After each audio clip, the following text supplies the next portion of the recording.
Hey y'all, welcome to my OYA Mysteries, the channel that brings you interdimensional content, which means that the readings are from a broad and expansive point of view as they are channeled through vast dimensions of space and time, and therefore should also resonate with you guys whenever you come across them.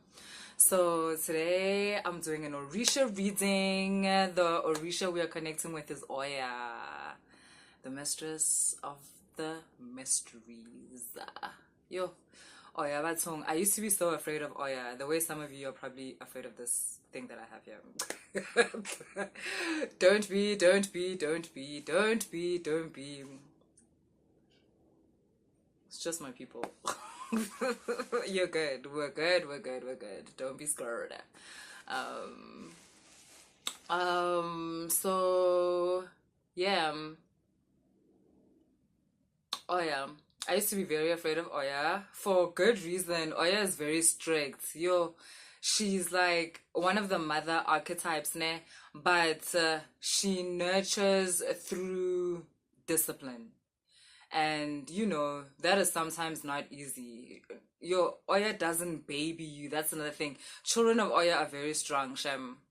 You're out there, children of Oya. I know you're strong because she doesn't baby. Um, One of the things I remember during my whole journey, like with Oya, the only thing she ever used to say to me was again. Like, "Cabanga wena," like, so, like when I've gone through a lesson or something, and the way she sees it, I'm not yet at the place where she wants me to be at, and she would be like, again. That's the only thing I would hear. Again. Like, in other words, that shit gonna happen again, and then we'll see how you handle that situation. Do you know how many times I heard that in the years? Countless, countless times. Until it didn't even hurt me anymore. Like, it was okay, sharp, whatever. Until I didn't hear it anymore. And then we kind of transitioned into another part of our relationship where it was more of like, I'm a baby sister type of thing. Um, Yeah, which is a much nicer vibe, I must say. Again, it's not like she beats you or anything. It's not like, she about whatever, but she's strict. She's really about you learning the mysteries. She's really about you embodying the teachings of the mysteries. And if you're not able to take to the teaching, she discards you. I'm not even gonna lie about that. If you're not able to take to the teachings, Oya will discard you. She ain't got the time. She's not like Oshun or like Yemaya, Hashem. Yemaya, even if you're not into the mysteries, you can still be her child. It's not a big deal. Like, Oya is a mistress of the mysteries. So if you're not about the mysteries, like, what are we doing? What are we doing? What are we doing? Are you sharpening your intuition? Are you learning some tarot? Whether it's like, are you learning divination? Let me say that, because you can be doing it through crow shells, you can be doing it through tarot. Are you learning divination? You can be doing it through frequency, energy, whatever it is that your energy takes to, she will teach you through that way. She knows all of the ways, type of thing. So, even if you're not doing that, but let's say like, you're just a person thinking like, yeah, but I'm a lawyer or I'm an accountant or I'm a waitress, like I'm not into the healing thing. Is trust. If you're a child of Oya, you are like, you're just not aware of it. And just because you have healing abilities doesn't mean that you're literally gonna be there with your crochet and like everything divining for people. Like, you can be sharply intuitive for yourself in order to navigate your way through yourself, like in order to navigate your way through life for yourself. So yeah. Another thing Oya is very strong on is not being afraid of being disliked. I feel like that is the theme of our reading today in a way. um Not being afraid of being disliked. Like, sometimes this need that people have to be liked or to be wanted or to be invited, sometimes, not sometimes, it will eat away at your core talent, because there's parts of yourself that you're gonna have to give up in order to be liked by certain people, in order to be invited to a place that you have no business being in, to, in order to be loved by a person you have no business being with. But you are so desperate and hungry and wanting, right? Because of the scarcity frequency around you. And she kind of helps you dismantle that hold of that pendulum, that scarcity pendulum that has you at everybody's feet except your own, that has you begging for other people's energy when you are the most abundant in energy. And these people should be at your feet. Not that that is the goal. I'm just saying, in contrast. But yes, particularly, there was a comment I made to someone yesterday. I just noticed something through their comment. The energy just came through, and I made a comment to them. Good team. Brandon? Is it Brandon? Hello, Brandon. I said something along the lines of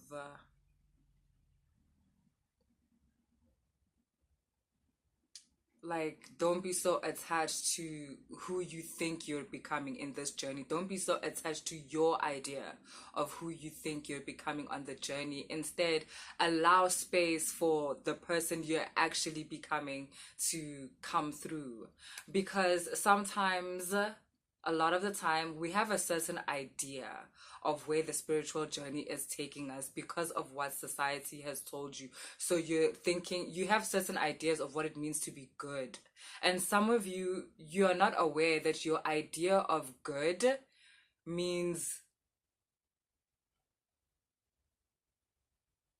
being submissive in situations that you should not be submissive in. Being submissive to circumstances you should not be submissive to.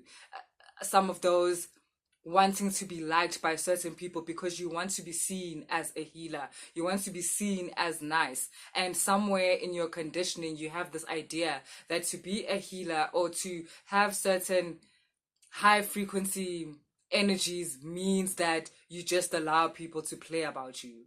You just allow people to toss you around low vibrational energies because you can take it, because you are the high frequency earth angel or like whatever. That's not what it is. And these are the lessons that you learn from Oya, because she's strong and she's loving, but her love comes through, like I said, discipline. Her love comes through teaching you how to grow a backbone.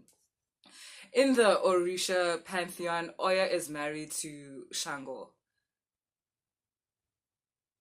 Yes, there has been times when there were problems in this marriage, but ultimately it's a good marriage, mostly because is Tembu. Shango's also married to two other women. And there was a time when Oya had a problem with this, which, by the way, she didn't cry about it. She was just ready to unalive the other two. But, that got sorted. But when her things became okay, Ushango, her husband, is actually intimidated, like a little bit scared of her. But that didn't cause Oya to make herself smaller. She doesn't revel in it. She doesn't use, that knowledge against him in any way. She's completely balanced, she's completely fair, and she completely stands in her power without being afraid of losing people, because she has to be herself. She has this understanding that her one true love is her essence and everything else comes after. Even though she literally adores Shangayo, like I said, she was willing to unalive others for this relationship. But do you get what I mean? Growth. That just reminded me of Insecure. But growth. So yeah, some of you are kind of, this is not particularly for, I'm not saying this is what you were doing, Brandon. I was just saying. But some of you are sacrificing certain aspects of yourself because of what you think you should be, because of what you think it means to be on this journey. And you need to start learning that you are just being susceptible to the same fear that everybody has of you. That's basically what you're doing. All you're doing, boo, is reflecting the same fear you have on of yourself. Like, other people are basically just reflecting that back to you, and they're not just going to show fear towards you, they're going to manifest that by wanting you to be smaller, by wanting you to be a less powerful version of what you are, so that they can feel comfortable. And this is reflecting the fact that you are also afraid of yourself. You are also afraid of that which is inside you. That's why they are feeling like that.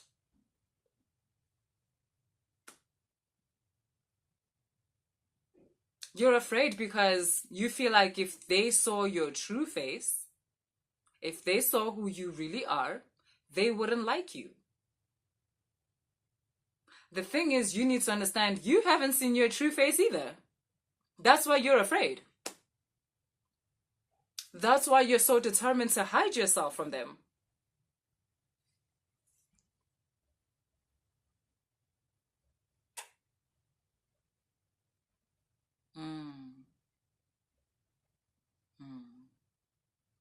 I also used to struggle with this. So I understand. It's completely understandable. I used to really want people to know that I was a good person. And at that time, I was translating being good as harmless. And through Oya and her teachings, I was able to understand that I am a good person, but I'm not harmless. I'm actually quite dangerous.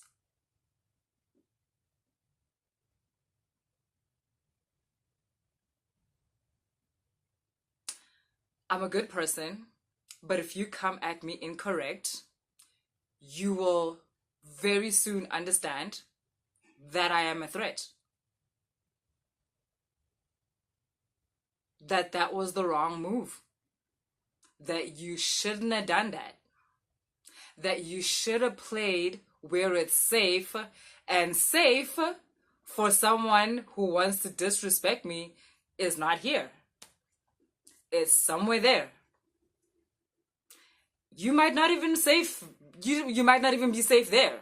If you want to come at me, you might not even be safe over there. It is what it is. And it took me a while to be comfortable in that.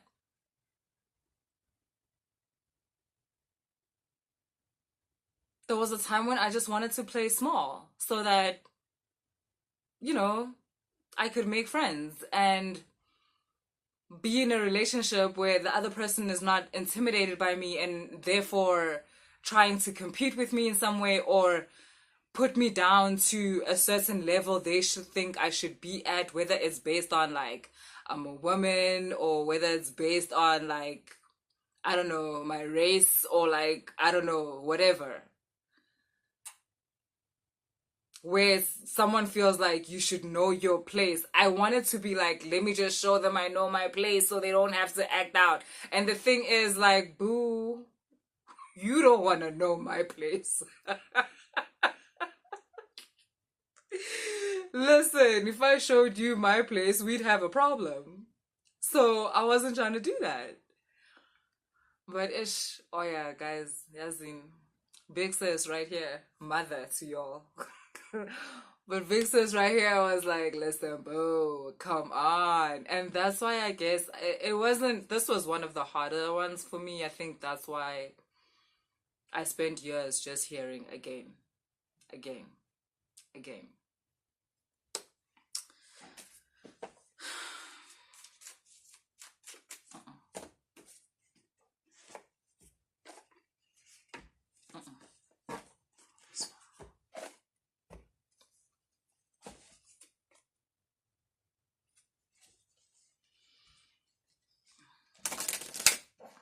For those of you who have this Orisha as your guide, these are some of the lessons that have been incorporated into your curriculum and are going to continue to be incorporated into that.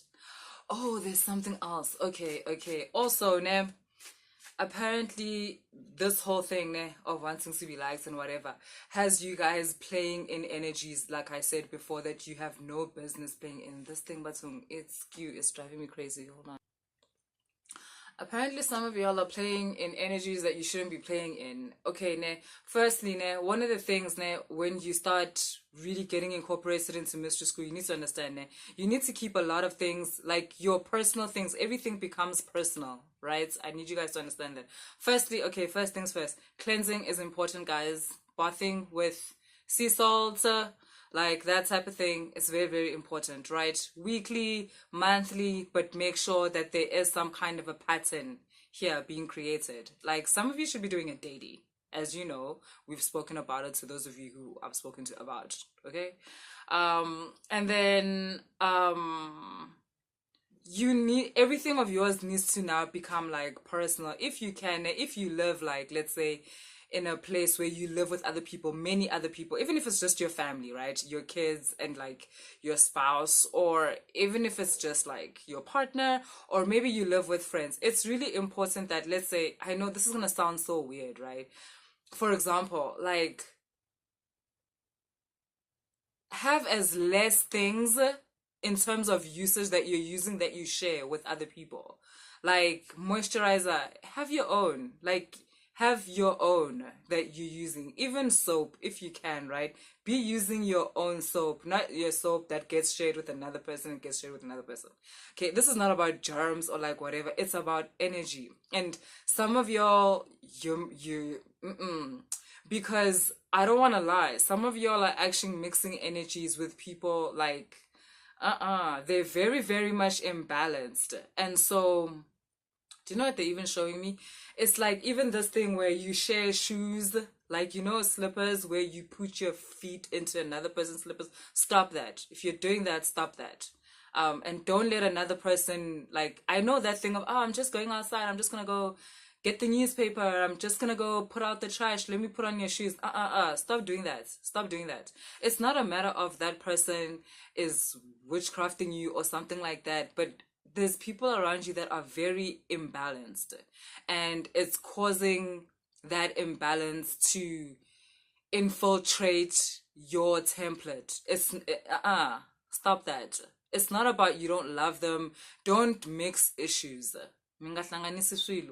Because now you're gonna be out here feeling like, what does she mean? Like, I've lived with him for 20 years. What does she mean? Like, that's my sister. Like, that's just what we do. Stop. I'm saying stop. It's fucking with your template. Stop. And the thing is, you do that, then you have what you guys call a setback, and you don't understand why. I don't know why specifically I'm getting, like, for instance, someone will be like, can I borrow your car, for example, right? And this person has imbalanced energy on, like, the highest, like, listen, or is attracted to other people that have messed up energy, and now they're in your car. Then your car comes back to you, then 2 weeks later you're in an accident. Or 2 weeks later your car gets stolen. Or like a month later, and you don't understand, like, oh my God, what the hell, like, what's going on?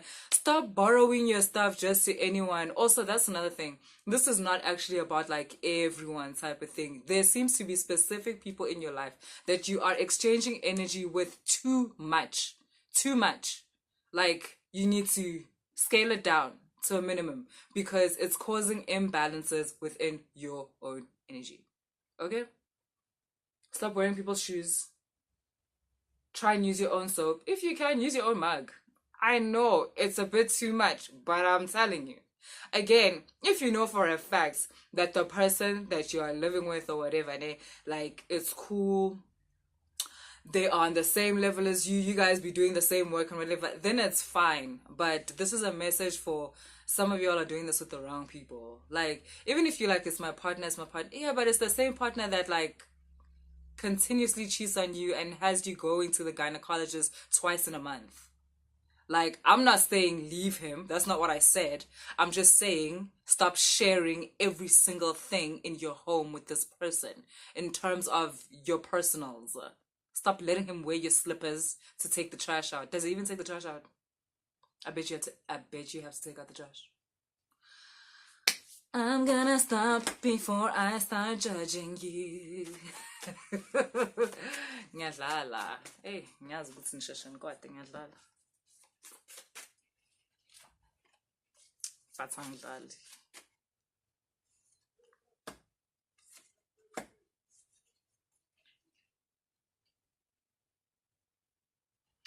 Let go of the idea that you have of who you have to be and make room for the person that you are actually becoming, because you would learn a lot from that person. Right now, you are more of like putting on yourself who you think you're supposed to be. Stop that. Because it's based on society conditioning, which means you're just holding yourself back. Get out of your own way. Step aside. Move. And let the true you come through. Okay, guys, that's what I have for you guys today. If you like the reading, please like, share, and subscribe. And if you want to book a reading, all the information is in the description box. Later.